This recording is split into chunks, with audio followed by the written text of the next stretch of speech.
Kwankwaso, I regret not forming alliance with Peter Obi. Wow, at this time, why regret it? Eh? So let's see what he has to say. Presidential candidate of the new Nigerian People's Party (NNPP), Senator Rabiu Musa Kwankwaso says it is quite unfortunate that the alliance between his party and Labour Party didn't materialize. Former Anambra State Governor Peter Obi is the presidential candidate of the Labour Party. Kwankwaso expressed his regret when he spoke at a forum with the Nigerian Guild of Editors (NGE) and senior journalists in Lagos on Sunday. Kwankwaso said if the alliance had worked, there would not have been current contemplation that there might be a runoff presidential poll in 2023 because he and Obi would have won by a landslide. He said the alliance didn't see the light of the day because of the insistence of the Labour Party team that power must return to the South. So his words, I thought the alliance would be good. If we had done that, nobody will be talking about a second ballot in 2023. At our discussion, the issue was who will be the presidential candidate and vice presidential candidate. Both parties raised negotiation committees.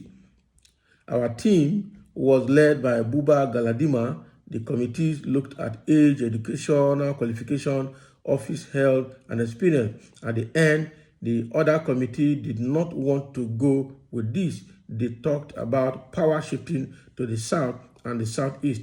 Nigeria has gone beyond that. Nobody can be president of Nigeria now based on ethnic and regional considerations. Can you imagine? So what he's saying is that the intention, because the measure that they proposed between Labour Party and NNPP, New Nigerian People's Party, all right, was meant to help them team up strongly and win the election by a big landslide, and nobody will be talking about a run-up election come 2023, right? So why is it saying this? Because when they met, ego came in. The two parties, both Labour Party and on behalf of Peter Obi, and then the NNPP party on behalf of Kwankwaso, the two committees met to negotiate. Unfortunately, at the negotiation table, the NNPP held that by age, by several things, that Kwankwaso should be the president, let Obi be the vice president. Again, on the other side, Peter Obi's group, that is the Labour Party team, also said no, power is supposed to shift to the South and this time to the Southeast. All right. Meanwhile, Peter Obi should not be the vice president, but should be the president and let Kwankwaso be the vice president. So it was on that premise that the negotiation broke down completely. Right. It was on that premise that that negotiation broke down and everybody went his ways. Unfortunately for Kwankwaso, when he came back to his own side, Peter Obi also went back to his own side, and Peter Obi started making waves. And Peter Obi started making waves because the wave he's making today didn't start today. Peter Obi has been talking to, in several seminars and several workshops, home and abroad, for the past over 4 years, nothing that is preparing his popularity ahead. And he had been making presentations that is, overwhelming to the entire populace. And so he knew that if he tests his popularity, he's going to go high. And he knew his potentials, he knew his worth, and that is why he refused to become vice president to Kwankwaso. If he wanted to be vice president of Kwankwaso, he wouldn't have broken out of PDP because he would have been vice president to Atiku under PDP. All right? But he didn't need to settle for the less, and he didn't want to settle for the less. That was why he broke out to Labour Party in a very timely manner that he took everybody, all the political parties in Nigeria, unawares. And now he's waxing very strong. His popularity is going high heavens. And now Kwankwaso want to reap from that popularity and then ask for a measure. All right? And in asking for a measure, he had to bring up his ego by talking about his age, his experience in government and everything, and then thinking that he can still be the president and Peter Obi will still be vice president. But that negotiation broke down.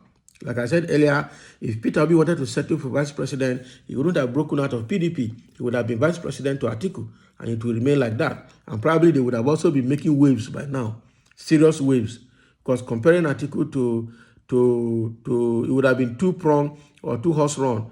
Comparing Atiku to Tinubu, everybody would have gone to Atiku because of two evils. You choose the less, all right? And with Peter Obi behind him, it would have been a very big one. But unfortunately, Peter Obi left with his popularity, and now he's a standalone person and he's making his own waves. And people are jealous of that waves. They're looking for a way to bring him down. But it's not going to work. It's not going to work. So Kwankwaso should not regret that the merger with Labour Party did not work. He should stay on his own because of his ego. That is why it didn't work. All right. Why did you pull out of PDP to form NNPP?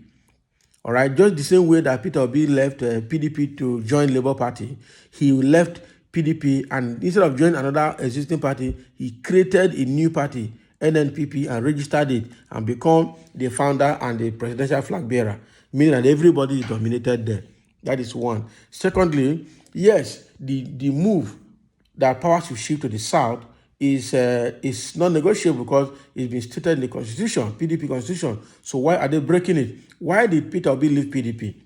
Is it not because they don't want the power to come to the south? Atiku want to retain it in the north. Now you, Kwankwaso, left PDP and also went to form your party in Kano, NNPP, and you still want the power to remain in the north. So meaning that Kwankwaso is having the same mindset with Atiku that power must remain in the north. That is the implication of all of these things that is happening. All right. The implication is that Kwankwaso is having the same mentality like Atiku, that power must remain in the north. That is why one, he broke out to form his own group, and that is why two, he didn't want to submit to be vice president to Peter Obi because Peter Obi is not from the north. So this again is also solidifying the notion that very soon Kwankwaso and NNPP structure will be broken down and they will line up behind Atiku of PDP just for power to remain in the north. Now, I would not be surprised if Atiku is the person that paid Kwankwaso to go and form that party and continue dividing the vote. All right. Only God knows what they have discussed. It will leak later if they have discussed anything, so that by the end of the day, they will collapse their structure and everybody will line up behind Atiku. I tell you the truth, because if you put Atiku is more powerful than Kwankwaso, Obi right now is even more powerful than Kwankwaso. So I will not be surprised if this NNPP and Kwankwaso collapses their structure at the end of the day, and then step down for Atiku so that power can still remain in the north. Because I can see from all of these write-ups and all of these stories that I mentioned that Kwankwaso had the same mindset as Atiku, that power must remain in the north. That is what they're trying to do. And that is why he refused to be a vice presidential candidate to Peter Obi when they wanted to merge the Labour Party and the NNPP. So it's not going to work. Power must come to the south. The reason you people broke out is because the PDP did not want to respect that aspect of their constitution, that power must come to the south this time around. They want to retain it in the north. So only God knows the card that the Northerners are playing, but let's see how that card works out for them. So thank you for listening, and this is what Kwankwaso is saying. He's regretting that merger did not work, but he knows why it did not work, because he has a selfish agenda to retain power in the north. And Peter Obi already knew about that. His Labour Party committee knew about that, and they didn't succumb to that cheap negotiation. So thank you for listening, and let's have your comment below.